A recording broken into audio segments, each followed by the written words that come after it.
Panther fans, use this radio station tomorrow morning for important news updates. Listen to Utah's most important radio station tomorrow morning from 5 to 9 on KSL News Radio. Rolling along here on Cougar Nation. The show for you, Cougar Nation. 801-575-8255. Call in. Share your thoughts on the word that you would used to describe this 10-win BYU football season. You can also call in and share your thoughts on anything BYU football, overarching thoughts of the season, or chime in on the question of the day. Mitch, Harper, Matt Baiamonte with you. If you miss any part of this program, you can subscribe to the podcast on the KSL Sports app or wherever you get your podcasts. Let's get to what's trending. Cougar Nation, trending. What's trending up and what's trending down this football season. Let's start with the negatives, get those out of the way, and then we'll end on a high note and then get to some of your calls. Trending down for me.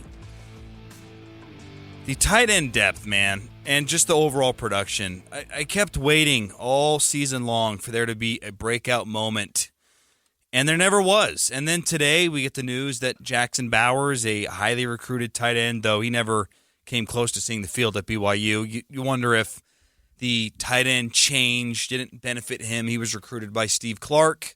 Steve Clark left, pushed out, however you want to phrase it, with Steve Clark, and then they bring in Kevin Gilbride.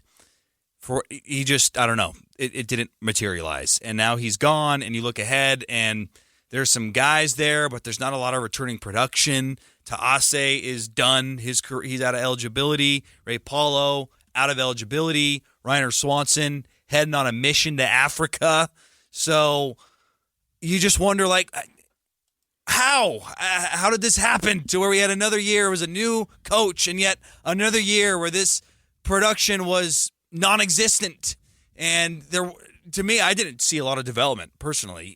No, Reiner didn't look any better day one than he did at the end of the season. I wanted to see him evolve and take on a bigger role, and that didn't materialize. And I refuse to believe there is a world where BYU can't have successful tight end play.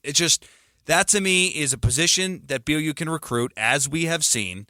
It's a position that they have had great success with over the decades of successful football. Why can't it happen in this offense? It's breaking my brain. I can't figure it out. But to me, the tight end depth in that position trended down this year. Yeah, the entry to the portal from Jackson Bowers today, just a way too early snapshot of personnel potentially in 2025 for BYU.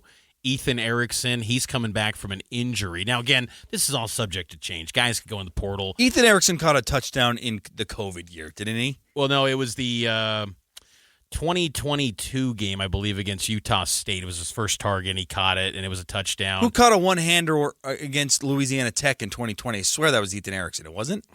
No, he caught it was in 2022, I believe, from Erickson. And Erickson got some first-team snaps in fall camp this year, but he's been banged up. He's injured. Anthony Olson, a former Olympus High product. Nason Coleman, a PWO from Chandler, Arizona. Noah Moeaki is going to be one to monitor. He's a redshirt this year, be a redshirt freshman next season.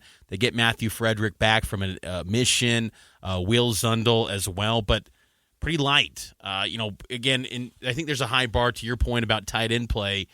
I look at quarterback, I look at offensive line, tight end, linebacker. Those are the four positions, regardless of conference affiliation, regardless of coach, regardless of who's in the program and how it's being operated. Those four positions should naturally always produce high-level talent because it seems like LDS athletes are kind of drawn to those positions. And I just feel like those are areas where BYU can have a lot of success recruiting.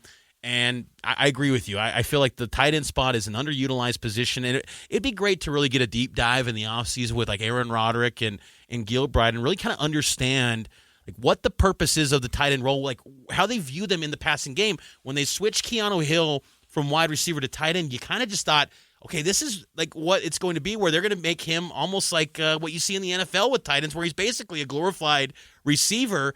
But became more just a blocker, and they want to utilize that extra weight. And that group blocked well this year. They did. They did a very good job. Their assignments from that standpoint were fine, but I just feel like there's potential there in the receiving game of the tight end. So I like that you bring that up because it is a spot that I feel is like trending down a little bit. I felt offensive line trending down just a little bit because so many injuries happening there. Isaiah Jota banged up. He was out. You had to put Waylon Lapuaho at right tackle. He hasn't played there all season. He had that task, and BYU gave up a little bit of pressures, gave up a sack, gave up some quarterback hurries to Houston. They're getting banged up, and curious to see, what that second unit becomes because a lot of those guys are going to have to take on bigger roles next year. I like the promise of Bruce Mitchell at the center position next year in place of Connor Pay. But, who are going to be the standout offensive tackles for BYU? Isaiah Jota is going to be assumed as a starter. Jake Griffin, is he going to be someone that really takes a big jump forward? I know the coaching staff was high on him when he signed all the way back in 2020. He's been in the program for 2 years. Caden Chichester is going to be one to monitor in the future, but offensive line sliding back a little bit at season's end. Trending up for me. It's nice to see a decent cold weather performance. They played so poorly against Utah and Kansas in what were very cold weather games. I was starting to just wonder if this team can't play in the cold. And then for most of that first half, they don't look great either. That final 2-minute drive before halftime, capped off by a huge Chase Roberts 52-yard grab, kind of gave them some breathing room at halftime. But cold weather performances, maybe not this team's strength, but they looked better against Houston. 801-575-8255. You can weigh in on the question of the day of how would you summarize this BYU 10-win season. But for me, what's trending up, Matt, was Tyler Batty. I thought he had a great senior day performance. This was Kalani on Tyler Batty's performance and the impact he has on this defense. He's huge, man. He's such a big-time leader for us. He's done it by example. He's done it with his leadership and his voice, obviously, and the guy has so much passion for the sport, but he has so much passion for the school and for our fans, and I hope people can appreciate him. He has a definite future in the NFL. We've seen him. He's a big body, 6'5", 275, 280 pounds, and so he definitely has an opportunity to play the next level. We know that, and I'm glad that he decided to come back this year and then do it right and help set our team up for the success that we had this year. And I know he's excited we got the win, but he's going to be that type of guy that's going to keep trying to get the guys to keep getting better, and he's going to always be back here, just like we had a bunch of alumni here at this game tonight. Since 2000, Tyler Batty is 6th at BYU in sacks. I bring up 2000 because that's when the NCAA started recognizing defensive stats. He's 6th in his BYU career in sacks, and hopefully he can add to that total, maybe crack into the top 5 with a bowl game, depending on, you never know. Like, as you heard from Kalani, he feels like Batty's got an NFL future, and I agree with that sentiment.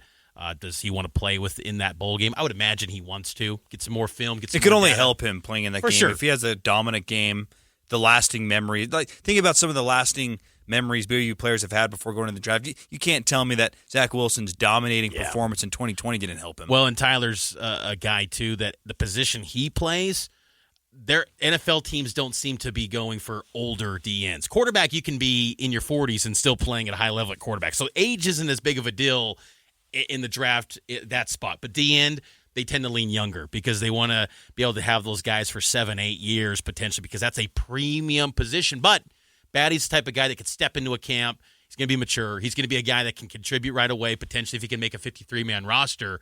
So it'll be key for him to have a good fit wherever he ends up in the NFL. So, yeah, I'm with you. I think he does end up playing in the bowl game, and that'll be interesting to see. Again, 801-575-8255. We're taking your phone calls here on Cougar Nation, and this show is sponsored by Central Bank, serving Utah County for over 133 years with trusted service, modern technology, and personalized care. Central Bank, proud sponsor of Cougar Nation. We're taking our final timeout. More on the question of the day. We'll get to your texts and phone calls next here on Cougar Nation.